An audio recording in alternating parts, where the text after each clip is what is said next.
Hello and welcome to the Summer Cup 2024 in Shogun 2 for another round 1 matchup, this time between C4 in the grayish banners and Telenoobie in the orange ones. I'll just go over the armies real quick. So C4 does have a Ashigaru core with, I believe, 4 Yari-Ash, a long Yari being one of them. He has 4 matchlocks as well, 3 matchlock Ashigaru, 1 matchlock Samurai, 2 of them extended range. And he has 2 Lone Sword Ashigaru with Banzai. Oh no, it's 2. And a Bulletproof and a Hidden Waco Raider. Cavalry-wise, he has some Light Cav, some Naginata Warrior Monk Cav, as well as a Fire Cav rank 6. And his general is a mixture of a leadership and a melee gen. So for Telenoobie, we have a bow general, very interesting to see. Then he has 4 Naginata warrior monks, each rank 6, and each also coupled with a matchlock unit. And then he supports them with a bulletproof on the right, as well as some cav, most of which I don't think we see fully. I think most of it is hidden either on the left or on the right. But anyway, so we're on Slumbering Settlement. There's a farmhouse, a shrine, and a workshop. And as you can already see, C4 is focusing his army mostly on one side, going for the shrine and the workshop, whereas Telenoobie is spreading out a little more. These 2 units going for the farmhouse, and in the meantime his general doing some very important kiting. So it's really crucial to get to micromanage this bow general to make its money worth.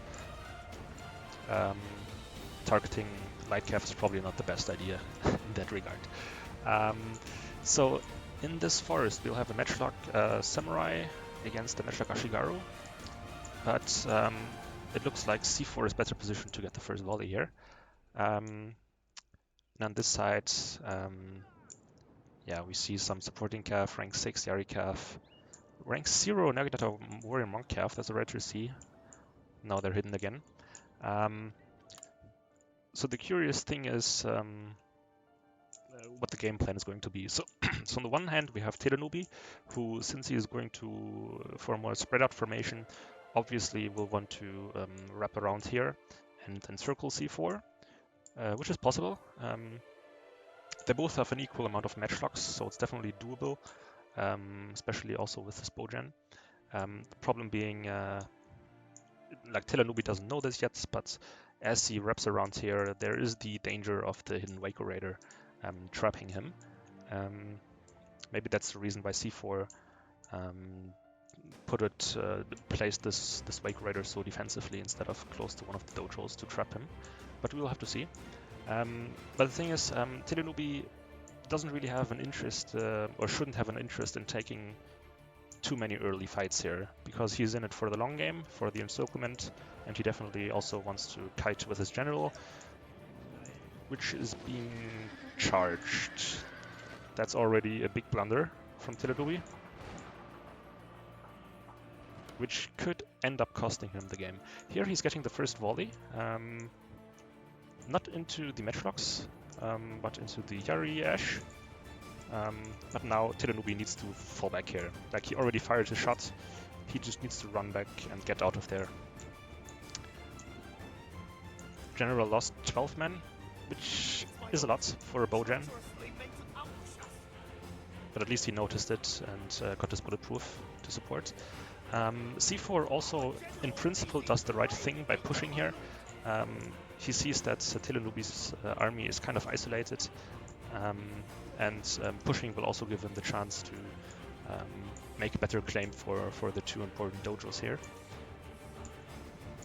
But he's not playing with the attendants, which is interesting. So he has some attendants in his army, but they're in the back. And in the front, he's using Yari Ash as a meat shield, which is a curious choice. I don't know why he's doing it. We'll have to see. Here, Telenoobie is doing the right thing in principle, shooting and then falling back, but I think he's messing up some orders. At least they're not falling back far enough. Good charge here though by Lightcalf, that's going to be efficient. Here we see Nagi Warrior Monks against Yariash.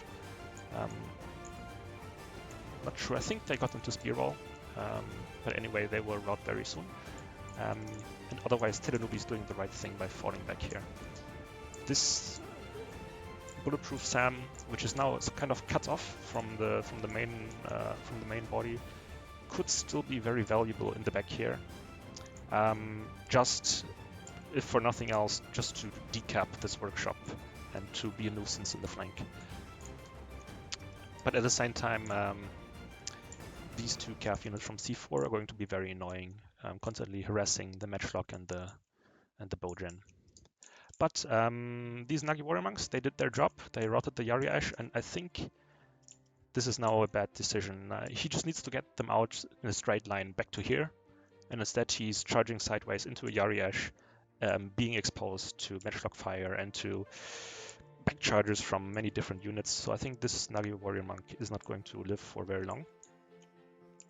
At the same time, the shrine is still contested. No one has got it so far. We had some very... Oh no. Probably just one volley from the matchlock Ashigaru so far. I thought there was a shootout here. Let's see if the long Yariash gets into a spear roll. They get into a spear roll formation, but I think they're heading the wrong way. So this charge from the Nagi Warrior Monks will be effective. But yeah, you see, like everything so far has been in slow motion, lots of things happening at once. Here, I think C4 missed the chance to activate the trap by going into the matchlocks and the Nagi Warrior Monks. Maybe he was scared of the cavalry, that's possible. He still has a chance to get them in time. But I think maybe he could have gotten in there without being noticed. Anyway, so we see C4's army is pretty much encircled by now, which isn't necessarily a bad thing, especially since he has a leadership general who's not in stand and fight yet, but maybe he should think about getting into stand and fight to support his main force.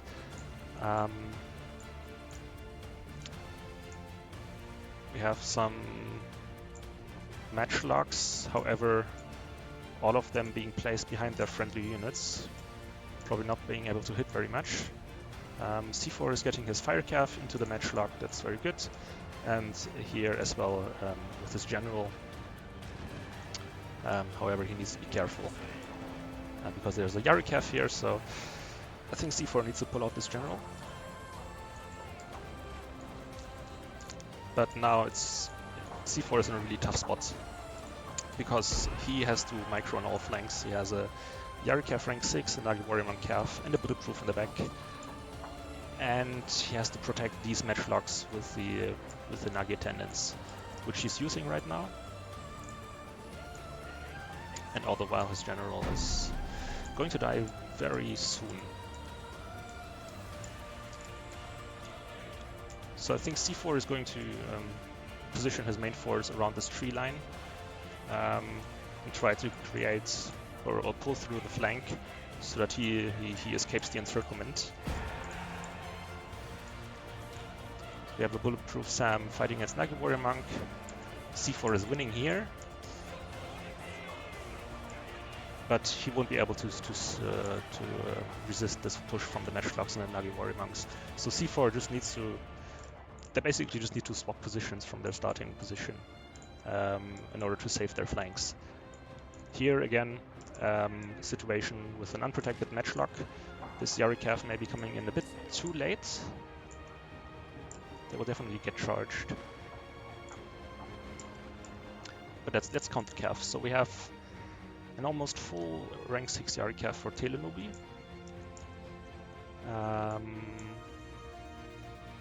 And a 25-man Nagi Warrior Monk calf in the back. For C4 we have a very low light calf that is about to get charged and routed probably. A very low Nagi Warrior Monk calf. And I think that's it. So Cav advantage to Telenoobie. Both have lost their no, C4's general is still alive. 3 men. Okay, maybe you could get into standard fight and save him that way. And matchlock-wise, we have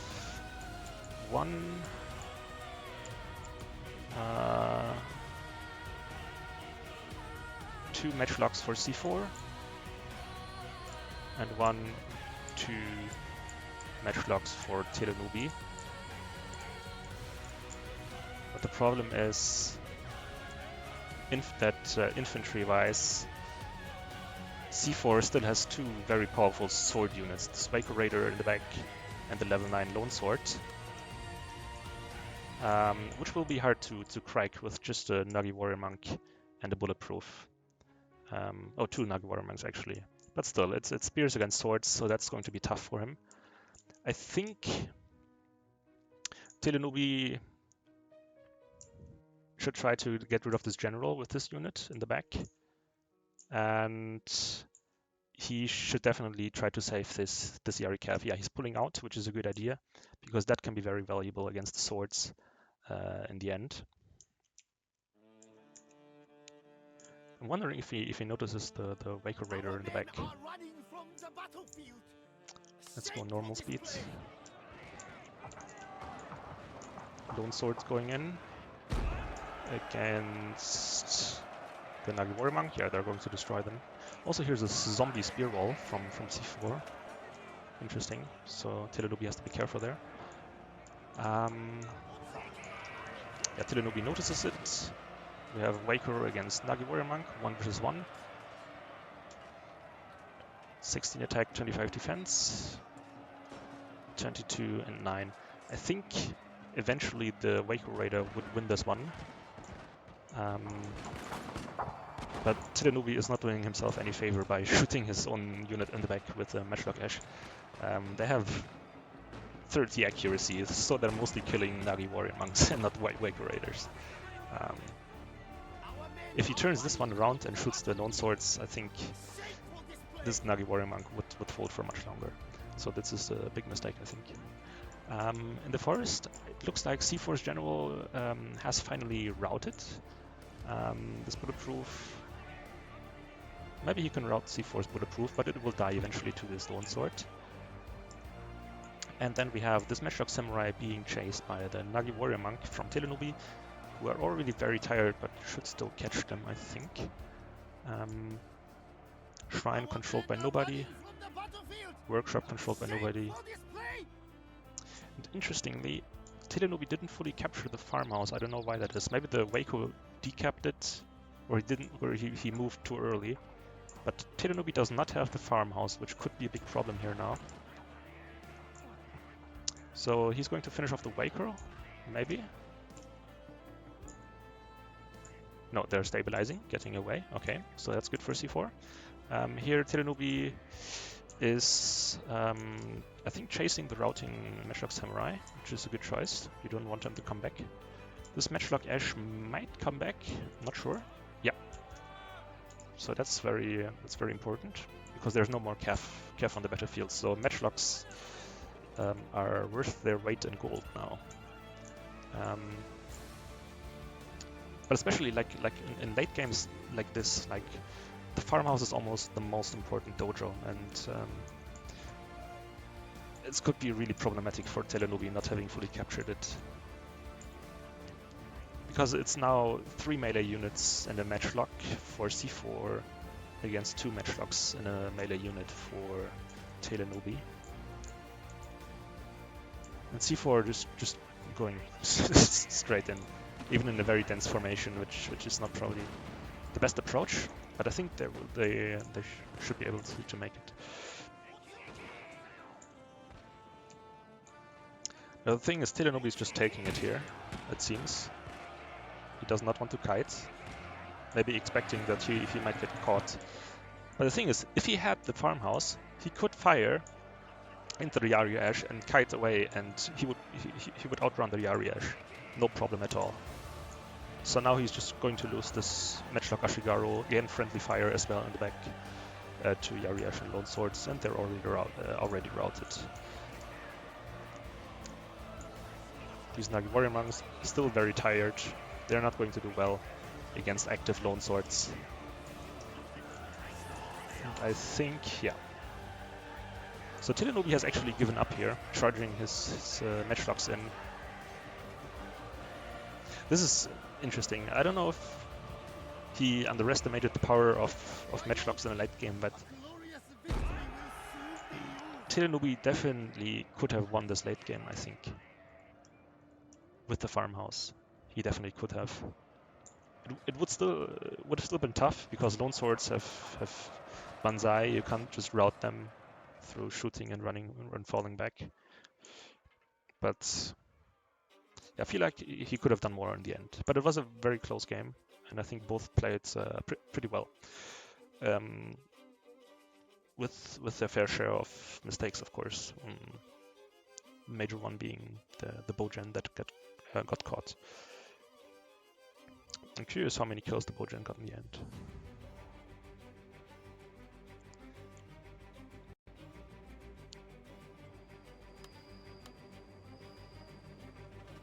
So, Lone Swords performing for C4. Fire Calf doing well as expected. I think the Long Yari, yeah. I don't know if he pulled them back or if it was bugged, but I think these Long Yari got charged into the back in Spear Wall from the Nagi Warrior Monk. They could have been used a lot better, I think. 300 kills for Telenoobie for the Nagi Warrior Monks. I think they were the ones that routed that followed the routing unit. But yeah, 24 kills for a Bow General. That's nothing. I think this, like, even though it was a very close and long game, I think in the end this move in the beginning, this charge by C4 Slide Calf, had a heavy impact on the outcome of the game. So well played by C4, and he's 1-0 up, and I'll take a quick break and see you on game 2. And we're back on game 2 between C4 and Michelka. This time we are on waterfalls, and both players are positioned on the upper sides. So I'll go over the armies real quick. Again, matchlock heavy build from C4, 4 matchlocks, 2 Arshigaru, 2 Samurai. Then he has 4 very low cost Naginata Warrior Monks, all of them rank 2. 3 actually. Then he has 2 Yari Sams on the flanks and 4 Nodachi, so very strong low budget infantry corps, as well with some, I think, light calf on the flanks. I don't see any heavy calf. Maybe he has something hidden, but it could be that this huge main build is already preventing him from getting any heavy calf. And his general is unchanged, so a mix of melee and leadership. Telenoobie has a much smaller army, but once again we see the Bogen. We see 3 matchlocks, one of them a Portuguese Terco with increased range.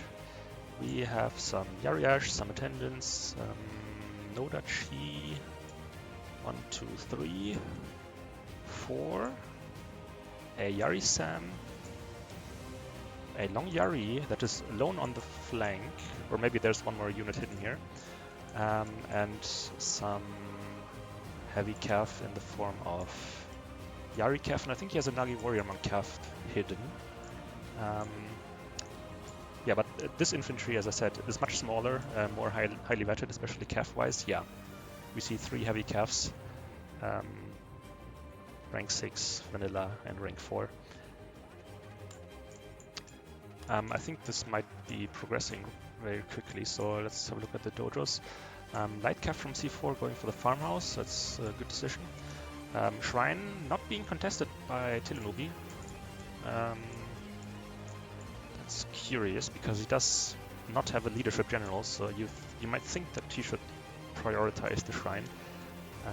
But I think he will go for the sword dojo and not give it to C4. But that's the advantage when you have big infantry armies like C4 has. you can just basically go for every dojo on the map and make a good case that it should be yours. And it's really tough to prevent a player from doing it, because he can just bully you with the mass of units. Yeah, so far I like the approach from C4, just trying to occupy about as much space as possible, which you can do pretty well on waterfalls. It's a very clumsy map, where you can block off passages quite easily. But you will have the problem of this open field being entirely covered by the Portuguese Terco and the Bogen. He's not actually going for the farmhouse, but instead wanting to use his light cav more actively in the beginning. Okay. Let's hope it doesn't bite him in the ass in the late game, like it did Telenoobie in the last one. But anyway. We have an attack order, Matchlock Ashigaru against Tercos. I think the Tercos are moving too close here.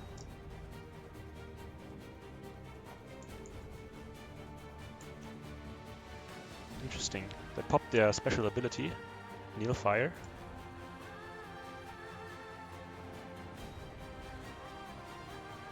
That's 50 kills volley. Very nice. So yeah, I'm not sure this is the right approach from C4. So obviously he has to like take some hits. Like there's no way around it. Like you just get outranged by the Matchlock and the Bogen. You just have to give him the first volley. There's really no alternative. But still, there's I think a better way to do this, because he's moved his Matchlocks up too far without any appropriate spear protection. And I think Telenoobie caught that and is going in with his calf. Ever Nagi Warrior Monk calf isn't the fastest, so let's see how much damage he can do. I think he should be able to get at least one and route one Matchlock. Ooh, there was a lot of friendly fire from his general, I think. Interesting. So yeah, I think he. Okay, this is weird. That looked so much better when he made the move. But I think he might have clicked attack order on the wrong unit and just marched in instead of charging. Otherwise, I can't explain why he only has 6 kills. Yeah, and now it's so messy and blocked up that he might not be able to get it out again fully alive. So that looked much better on paper. I think he just misclicked or something. Here we have the flanking force of Matchlock Ashigaru. They should be able to fire a couple pop shots into the Yari-Sams. They won't do much damage, but Telenoobie just needs to adjust a little bit and then he's out of line of sight. So we should be fine here. But yeah, this looks really messy, to be honest. I'm not unpausing because I just want to understand what the plan is here. So it looks like the young Yari Ash was alone, actually. There's no more unit hidden here. Which, I mean, it's not a unit that you want to send somewhere without any support. Now he's correcting his mistake and putting them back. C4 has some light cav that he's trying to get around Telenoobie, which is a good move, even in the early on in the game, when you do it and it's obvious that you're doing it. During the battle, sometimes you just forget that your opponent has a cav there, especially when you can hide it in the meantime. So this could potentially be a very strong move from C4. He also still has the light cav in the back that's unused. But yeah, it looks like C4 just wants to get into some sort of melee engagement. Like he doesn't want to skirmish here. And that's why it looks a bit uncoordinated. We have Yari-Sams charging in, getting counter-charged by Nodachi. Very messy fight here. Hard to say who gets the upper hand.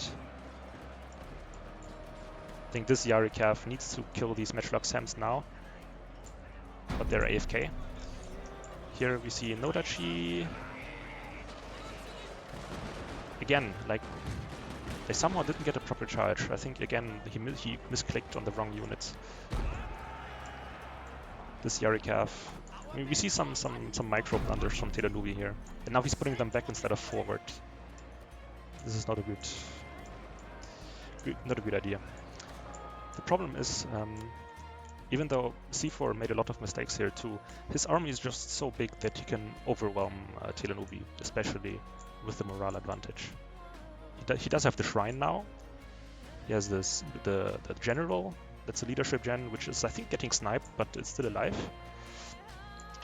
And since he's pushing him back slowly, I think any minute now he will get the sword dojo as well, and then Telenoobie will be really in a bad situation. Yeah, now it seems like we've reached the point where Telenoobie has forgotten there's a light cache behind him, so those matchlocks are going to die for free, basically. Here Telenoobie is making a good move, trying to block the downhill terrain with his Yari Ash, but I'm not sure if he has enough units, to be honest. Again, this Cav is not microed well, he's not getting a charge, and now you see that he's struggling with morale.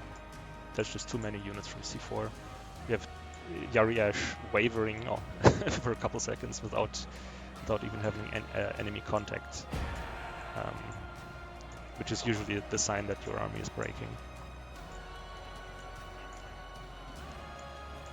Yeah, I think at this point Telenoobie can't really rescue it anymore.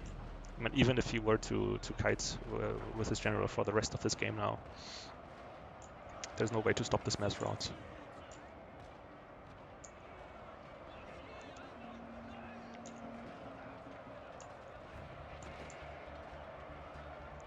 Terracos 180 kills, at least they did well. Some nice micromanage here, killing the unit that's going for the Bogen. But this game is basically over. Sword Dojo now in the control of C4. Even the general made it out alive, I think, in stand and fight.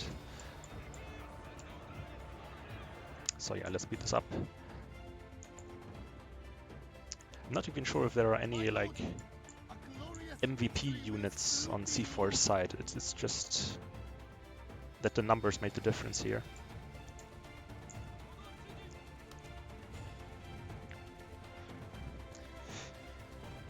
So Telenoobie at least managed his general better than he did in game 1.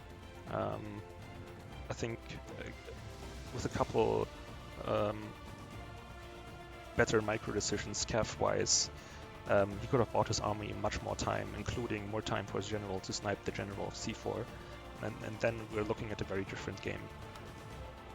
So again, like small things like managing charges and giving attack orders on the right units, I think that's what was crucial here.